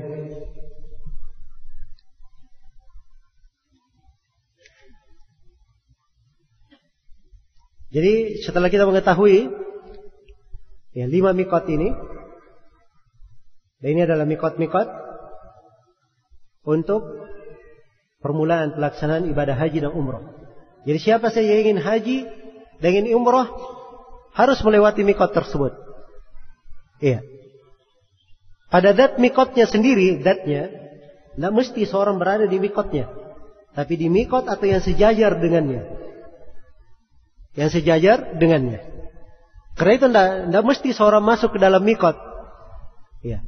Dia berada di situ baru ihram, baru dia keluar, tidak. Ya. Tapi yang diinginkan dia berada di mikot dan apa yang sejajar dengan mikot. Karena itu boleh seorang berihram dari atas pesawat, boleh. Ya. Nah, dari mikot punya ketentuan. Nabi SAW bersabda, "Fahunna lahunna walimata ata alaihinna min ghairi ahlihinna liman kana yuridul hajj wal umrah." Kata Nabi, mikot-mikot ini itu adalah untuk penduduk negerinya dan bagi siapa yang melewatinya dari orang yang hendak melakukan haji dan umrah. Ya. Jadi kalau kita misalnya orang Indonesia biasanya haji itu tiap tahunnya ada 2 gelombang. Ada gelombang pertama dan ada gelombang kedua. Gelombang pertama itu ke Medina dahulu. Dari Medina baru ke Mekah. Kalau gelombang kedua itu langsung ke Mekah. Dari Indonesia ya. Jadi kalau kita gelombang pertama untuk haji, kita ke Medina dulu. Berarti mikot kita nanti adalah mana? Adalah mikot penduduk Medina. Kita lewat Dzul Hulaifah nanti. Dari Dzul Hulaifah kita berihram. Iya. Tapi kalau kita gelombang kedua, maka mikot kita adalah Yalamlam. Maka dari atas pesawat harus sudah siap berihram. Karena itu dari kesalahan umum, banyak jemaah haji ihramnya nanti di Jeddah. Dan Jeddah itu bukan mikot. Tidak ada di dalam satu hadits pun. Jangankan dalam satu hadits, sepotong hadits pun tidak ada menyebutkan bahwa Jeddah adalah apa? Adalah tempat untuk melakukan mikot. Iya. Kecuali kalau dia penduduk negeri itu, orang Jeddah, memang orang Jeddah, dari Jeddah dia mikotnya. Iya. Tapi kalau kita dari belakang Jeddah, kita dari belakang mikot, begitu melewati mikot, kita harus mikot di tempat yang ditentukan oleh Rasulullah Sallallahu Alaihi Wasallam. Iya. Jadi siapa yang melewati Jeddah, dia mikot dari Jeddah, dia wajib balik lagi ke mikot. Wajib balik ke mikot. Kalau dia tidak balik, dia wajib membayar, menyembelih seekor kambing, bayar dam, sebab dia meninggalkan kewajiban. Saya sudah sebutkan tadi, dari kewajiban haji adalah apa? Ihram dari mikot. Itu dari kewajiban haji. Iya. Baik. Jadi ini penjelasan tentang mikot. Ya. Bahwa seorang wajib berada di mikot tersebut atau melewatinya atau sejajar dengannya. Iya.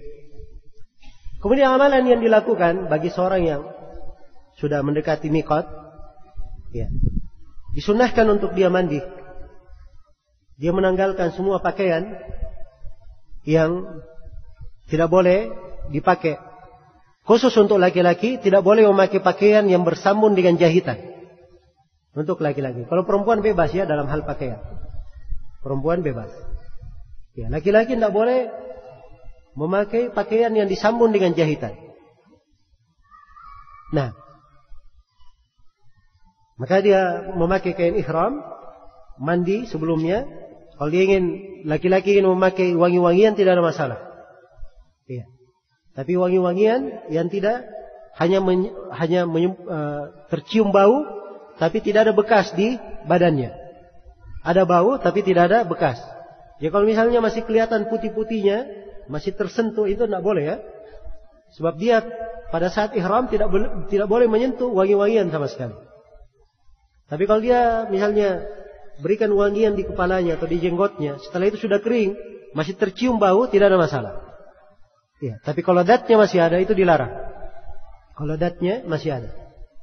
Kalau perempuan, dia memakai wangi-wangian hanya yang berwarna saja, tidak boleh ada baunya. Kalau perempuan, tidak boleh memiliki bau.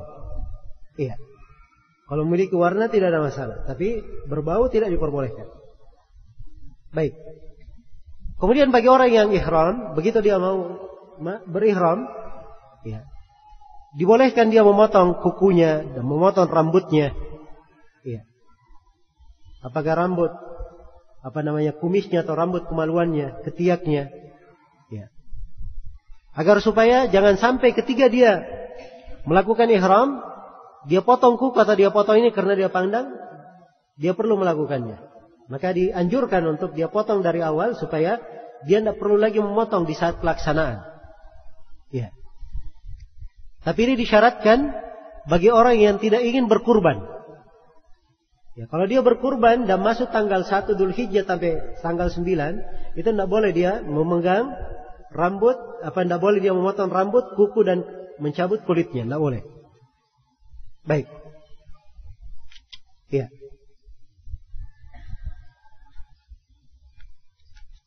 Dan pada saat melakukan ihram, dia boleh memakai kain ihram ini. Kalau dia misalnya di Medina, mulai dari Medina, dia boleh memakainya di hotelnya. Ya. Kalau misalnya dia naik pesawat, dia boleh, misalnya dia berat, pakai kain ihram di mana? Di atas pesawat, maka dia boleh memakai dari bandara atau memakai dari rumahnya. Ya, tidak ada masalah. Dan itu alhamdulillah dimudahkan. Alhamdulillah hal tersebut dimudahkan. Ya. Dan sebenarnya perkara jangan dipersulit. Ya. Sebagian orang kadang menganggap kenapa banyak dari jemaah haji Indonesia mikotnya di Jeddah. Ya. Karena mereka katakan kalau dibuat mikot dari pesawat, nanti ramai pesawatnya, tidak cukup untuk apa? Untuk menampung orang yang mau ganti baju. Ya. Bisa dia lakukan sebelum berangkat. Ya. Jelas ya? Atau dari bandara dia sudah memakai bawahan, ya, kain ihram, dan dia memakai jubah misalnya menutupi. Begitu sampai di atas pesawat, sisa dia lepas. Kemudian dia pakai apa? Ridanya, selesai. Itu dimudahkan. Ya. Jadi perkara-perkara jangan dipersulit. Ya.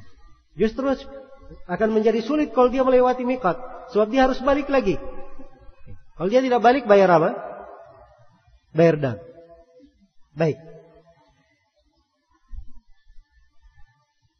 Iya. Kemudian pada saat ihram ini, dia pada saat ihram tidak ada solat khusus disebut dengan nama solat ihram. Ya, tidak ada solat khusus. Iya. Jadi kalau dia masuk ke mikot pas adzan solat, dia ingin solat, tidak ada masalah. Atau dia masuk ke mikot, kemudian dia baru wudu, lalu dia solat 2 rakaat, solat sunnah wudu, tidak ada masalah. Tapi solat sunnah khusus 2 rakaat ihram, itu tidak ada dalil yang menunjukkan tentangnya. Baik. Iya. Kemudian setelah siap semua, ya, dan kita akan terangkan nanti ya, hal-hal yang tidak boleh dilakukan di saat ihram. Jadi kalau dia sudah siap semua, sudah siap, maka dia hadirkan kembali niatnya. Ingat ya, bahwa niat masuk ke dalam ihram, itu tadi apa? Rukun haji dan umrah. Niat masuk ke dalam ihram. Ya, setelah itu dia disunnahkan melafadzkan. Disunnahkan untuk apa? Melafadzkan talbiyahnya. Bukan niat yang dilafadzkan, sebab niat tidak bisa dilafadzkan. Ya, niat itu tempatnya di mana? Di dalam hati. Iya. Tapi dia lafadzkan sebab Nabi menganjurkan hal tersebut. Kalau dia haji tamattu, dia membaca labbaik Allahumma umrah. Boleh begitu, dan boleh juga dia membaca labbaik Allahumma umratan mutamatti'an ilal hajj. Iya. Itu kalau haji tamattu. Kalau haji qiran, dia membaca talbiyah labbaik Allahumma umratan wa hajjan. Kalau haji apa? Qiran. Kalau haji ifrad, dia hanya membaca labbaik Allahumma hajjan. Iya, itu talbiyahnya. Itu yang dia baca. Inilah yang dikerjakan pada saat seseorang berada di miqat. Iya. Baik. Sebelum kita melangkah lebih jauh, saya akan menjelaskan tentang hal-hal yang diharamkan, perkara-perkara yang tidak diperbolehkan untuk orang yang melakukan haji dan umrah. Ya, kalau dia masuk di dalam pelaksanaan ibadah haji, masuk di dalam pelaksanaan umrah, iya, itu artinya dia sedang berihram. Jadi ada ketentuan-ketentuan, perkara-perkara tidak boleh dia dekati. Dan perkara yang tidak boleh didekati ini yang disebut dengan nama mahdhurat al-ihram. Larangan-larangan di dalam berihram yang tidak boleh dilakukan. Dan itu ada 9 larangan, tidak boleh didekati. 9 perkara tidak boleh didekati saat berihram. Iya. Baik, yang pertama adalah izalatus sya'r, menghilangkan rambut. Iya. Saya bahasakan dengan bahasa lebih luas ya, menghilangkan rambut. Saya tidak pakai kata mencabut. Ya, sebab ada orang tidak mencabut tapi dia mencukur. Iya. Jelas ya? Dan juga saya tidak memakai kata mencukur rambut sebab ada orang yang mencabutnya. Karena itu kalau saya bahasakan menghilangkan rambut itu lebih umum. Dia hilangkan dalam bentuk apa saja. Dan rambut yang dimaksud semua rambut, rambut kepala, rambut ketiak, rambut kemaluan, rambut yang tumbuh di hidung, ya, rambut kumis, rambut betis, itu semuanya masuk ya. Tidak boleh didekati. Iya. Tidak boleh didekati. Karena di dalam Al-Quran Allah berfirman, "Wala tahliku ru'usakum." Jangan kalian menggundul kepala-kepala kalian hatta yablughal hadyu mahillah. Sampai sembelihan tiba ke tempatnya. Iya. Dan ada dalil-dalil lain yang menunjukkan tentang hal tersebut. Ini larangan yang pertama yang tidak boleh didekati pada saat ihram. Ya, kalau misalnya dia mandi, kemudian pakai sampo, ada rambutnya yang jatuh, tidak ada masalah. Sebab itu di luar kesengajaan. Atau dia bersisir, habis wudhu dia sisir, kemudian ada jatuh rambutnya, ini juga tidak ada masalah. Iya. Jelas ya? Atau dia misalnya merapikan jenggotnya, tiba-tiba ada ikut rontok, ini tidak ada masalah. Sebab itu bukan di luar, bukan dari kesengajaannya. Itu di luar apa? Kesengajaan. Yang kedua dari larangan adalah memotong kuku. Iya. Memotong apa? Kuku. Demikian pula dia menghilangkan dari kulitnya yang melepuh. Iya. Jadi tidak boleh seorang itu memotong kukunya. Tidak boleh dia memotong kuku tangan maupun kaki. Iya. Kalau ada kulitnya di tangan maupun di kaki melepuh, ya, dia hilangkan, itu tidak diperbolehkan. Tidak diperbolehkan. Nah, dan ini ditunjukkan oleh dalil-dalil ya. Itu pelanggaran yang kedua, atau larangan yang kedua yang tidak boleh didekati. Larangan yang ketiga yang tidak boleh didekati adalah menutup kepala. Dan ini larangan khusus untuk laki-laki. Menutup kepala dengan hal yang bersambung dengan kepala. Jadi kalau dia tutup kepalanya pakai kopiah, pakai topi, atau pakai imamah, ya, atau dia pakai jaket ada tutup kepalanya bersambung, ya, ini tidak diperbolehkan. Tapi kalau dia pakai payung, itu tidak ada masalah, sebab ini tidak bersambung. Ya. Ya, di musim haji kadang ada sebagian orang bawa model aneh-aneh ya. Ada yang bawa pelindung kepala jauh-jauh di atas, tapi sudah dipasang di atas kepala, tapi payungnya jauh ke atas. Ini dianggap bersambung sebenarnya. Ya, walaupun payungnya ke atas, tapi dia bersambung ke kepala, dipasangnya. Kalau dia pakai tangan, ini baru tidak bersambung. Ya. Demikian pula kalau dia naik mobil, naik mobil tertutup dengan atap mobil, tidak bersambung, tidak ada masalah. Ya, karena itu jangan terlalu ekstrim. Ya. Ada sebagian orang yang tidak mau naik mobil karena merasa apa? Ini menutup kepala. Dan ini hal yang berlebihan. Baik. Jadi tidak boleh menutup kepala. Ya. Sebab Nabi ketika ada orang yang meninggal dari jemaah haji, Nabi perintah supaya dimandikan, dikafani dari kain ihramnya sendiri. Tapi Nabi berkata, la tukhammiru ra'sahu wala wajha. Jangan kamu tutup kepalanya dan wajahnya, sebab dia akan dibangkitkan pada hari kiamat dalam keadaan bertalbiyah. Ya. Jadi masih dianggap dia sebagai seorang yang ihram. Karena itu tidak boleh ditutup kepalanya dan tidak boleh ditutup mukanya. Menutup muka keseluruhan tidak boleh. Tapi kalau dia pakai masker perlu, tidak ada masalah. Iya. Baik. Kemudian dari demikian pula kalau misalnya dia perlu bawa barang, dia bawa barangnya, dia letakkan di atas kepala, itu tidak ada masalah. Sebab ini bukan menutup, dia bawa barang di atas kepala bukan untuk menutup kepala, tapi untuk apa? Mengangkat barang. Demikian pula kalau dia tidur misalnya, ya, begitu dia bangun, tahu-tahu dia sudah tutup dirinya pakai selimut, ya, ini juga tidak ada masalah. Sebab itu di luar kesadarannya, di luar kesadarannya. Baik. Jadi ini larangan yang ketiga ya, untuk perempuan bebas. Pakaiannya dalam hal ini bebas, perempuan harus menutup ya seluruh dari tubuhnya. Kemudian yang keempat dari hal yang tidak boleh dilakukan oleh orang yang ihram, dia tidak boleh memakai kain yang disambung dengan jahitan. Dan ini khusus untuk laki-laki. Tidak boleh memakai kain yang disambung dengan jahitan. Iya. Jadi kalau seperti kain yang kita pakai ini, baju sekarang, semuanya disambung dengan jahitan. Iya. Seperti sarung kan bersambung dengan jahitan. Ya, tapi kalau sambungan sarung ini dilepas, itu boleh dipakai, tidak ada masalah. Sebab dia tidak disambung dengan jahitan. Karena itu kain ihram sudah dimaklumi apa kain ihram itu. Semua orang tahu ya. Apa yang disebut dengan kain ihram. Kain ihram itu terdiri dari dua untuk laki-laki. Ada sarungnya dan ada ridanya. Dipakai rida kayak berselimut. Ya, dipakai sebagai rida untuk bagian atas.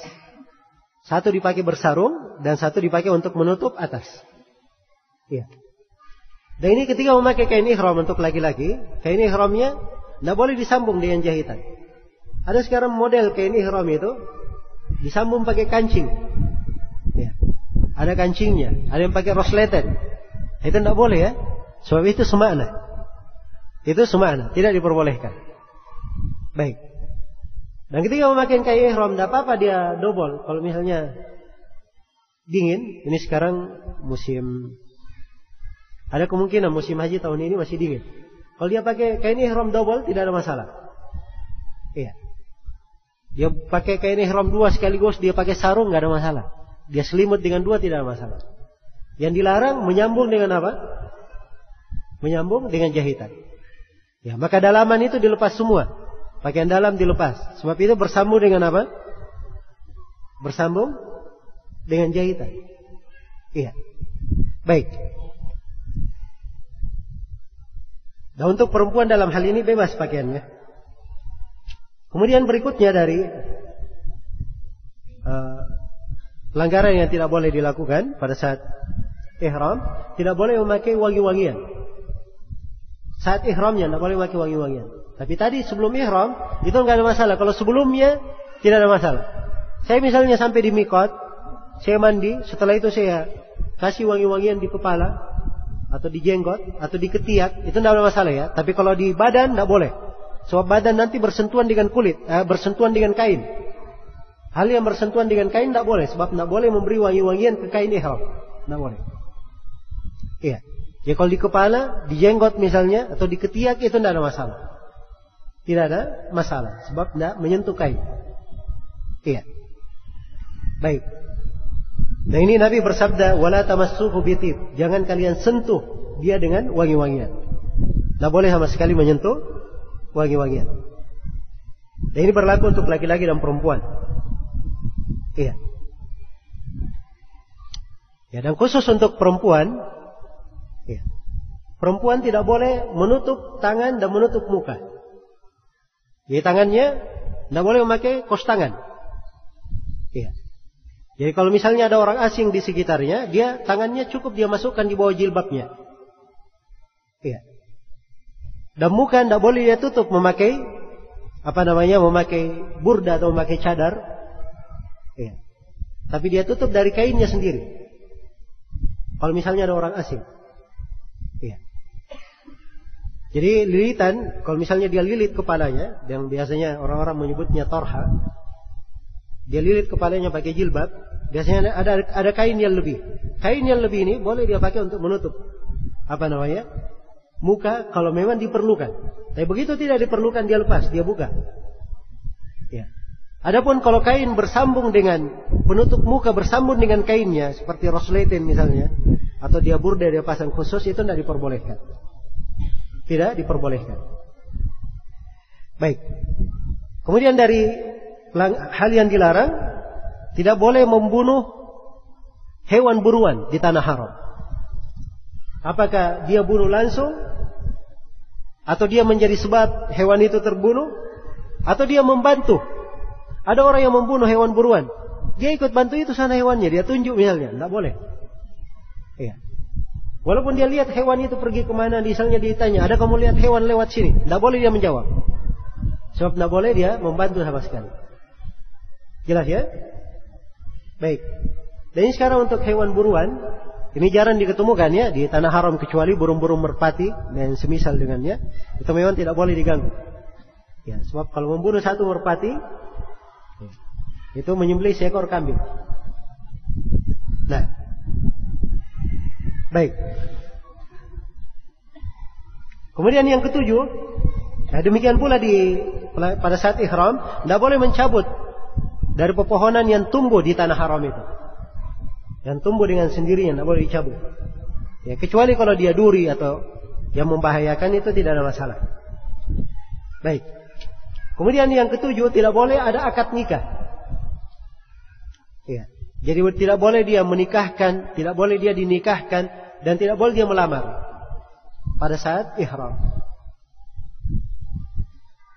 Dan yang ke-8, tidak boleh ada pendahuluan-pendahuluan yang berkaitan dengan hubungan suami istri. Tidak boleh mencium, memeluk. Ya. Itu hal yang dilarang. Sebab ini masuk dalam fala rafat, larangan dalam ayat, tidak boleh ada rafat. Dan yang ke-9, dan ini larangan yang paling besarnya. Yang ke-9, larangan yang paling besarnya, tidak boleh ada hubungan suami istri. Iya. Kalau ada hubungan suami istri, ini konsekuensinya berat. Kalau dia haji, melakukan hubungan suami istri sebelum tahallul, dia ada 5 konsekuensi. Yang pertama, dia wajib menanggung dosa. Yang kedua, batal hajinya. Yang ketiga, wajib dia menyembelih unta atau sapi. Yang keempat, wajib dia lanjutkan hajinya. Hajinya walaupun batal, tapi wajib dia lanjutkan. Dan yang kelima, dia wajib haji tahun depannya. Ya. Wajib dia haji tahun depannya.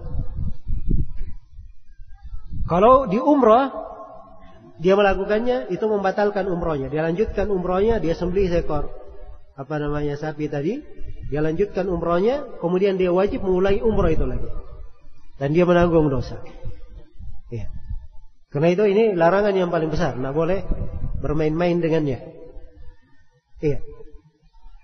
Baik. Jadi ini 9 larangan. 9 larangan ini, ya. Ada yang kalau dilanggar seperti itu tadi, seperti hubungan suami istri, ini berat ya, khusus. Ya. Kalau membunuh hewan buruan, itu harus dibayar sesuai dengan jenis hewan yang dibunuh. Dan itu ada aturannya. Kalau membunuh merpati, dia kambing. Kalau dia membunuh burung begini, maka dia bayar begini. Itu ada aturannya semuanya di buku fikih. Saya tidak bisa menguraikan di pembahasan ringkas ini. Ya. Kalau akad nikah itu tidak ada. Kalau dia langgar misalnya melakukan akad nikah, itu tidak ada kewajiban apa-apa. Selain daripada itu, dihadapkan dia pada salah satu dari 3 pilihan.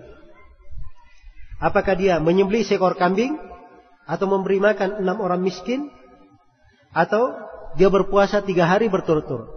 Dia pilih salah satu dari 3. Iya. Baik. Dan di sini perlu saya ingatkan ya, ketika melakukan ihram dan ada pelanggaran, kadang seorang lupa.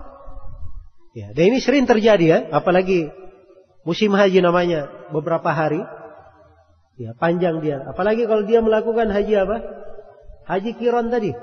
Haji qiran bisa 1 bulan dia pakai ihram. Ya. Kalau misalnya suatu hari dia lupa, seperti ya jangankan haji, umrah saja, kadang ada jemaah umrah dari Medina sudah pakaian ihram. Begitu sampai Mekah, sebelum ihram mandi. Begitu mandi dia lupa. Dia ambil tasnya, dia buka, pakai baju biasa. Ya, dia lupa bahwa dia sedang apa? Sedang ihram. Ya. Maka kondisi seorang ingat atau lupa ini ada ketentuan. Kalau dia lupa atau tidak sengaja, tidak ada kewajiban apa-apa. Segera dia tinggalkan yang dilarang itu, kemudian dia pakai ihram, tidak ada masalah. Ya. Tapi kalau dia sengaja, maka ini yang kena dam tadi, yang kita sebutkan. Iya. Kalau dia sengaja, dia kena dam dan berdosa. Kalau sengaja dan tidak ada udzur. Tapi kalau dia sengaja dan ada udzur, seperti ada sahabat yang dia datang di musim haji, datang kepada Nabi. Ya, dalam keadaan kepalanya itu berjatuhan kutu-kutu. Ini luar biasa ya. Penderitaannya, kepalanya penuh apa?